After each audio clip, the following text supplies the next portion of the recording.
Hello everyone, recently আমরা একটা product purchase করেছি। তো আমি কেন প্রণাম করলাম সে কারণটা একটু পরেই বুঝতে পারবে। এর ভেতরে কী আছে দেখো। প্রথমেই এলো প্লাস্টিকের কিছু ঘণ্টা, যেগুলো বাজে না, জাস্ট ফর ডেকোরেশন। তো তোমরা সকলে নিশ্চয়ই বুঝতে পেরেছো যে এটা কী। এটা হচ্ছে ঠাকুরের সিংহাসন। তো এটা একটা মিনি সিংহাসনও বলা যেতে পারে। একটা রেন্ট রুমে থাকার জন্য এই সাইজটা আমার মনে হয় এটা পারফেক্ট, কারণ এটা বাড়ির দেওয়াল কি কোনো টেবিল, সেলফ সমস্ত কিছুর ওপরে এটা অ্যাডজাস্টেবল। তো আমি আর আমার শাশুড়ি মা এটা জয়েন্ট করার জন্য বসে পড়লাম। তো আমাদের প্রবলেমটা কি হচ্ছিল যে একটা পার্ট জয়েন্ট করার সময় আরেকটা পার্ট লুজ হয়ে যাচ্ছিল।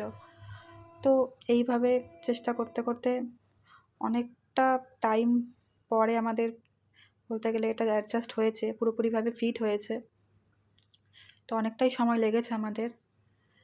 তো যাই হোক, এটা ফিট হওয়ার পর খুব সুন্দর লাগছিল দেখতে। অ্যান্ড মিনি সিংহাসন হিসেবে আমি সত্যি এটাকে খুব স্যাটিসফাই।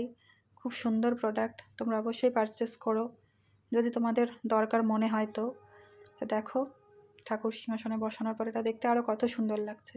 Thank you.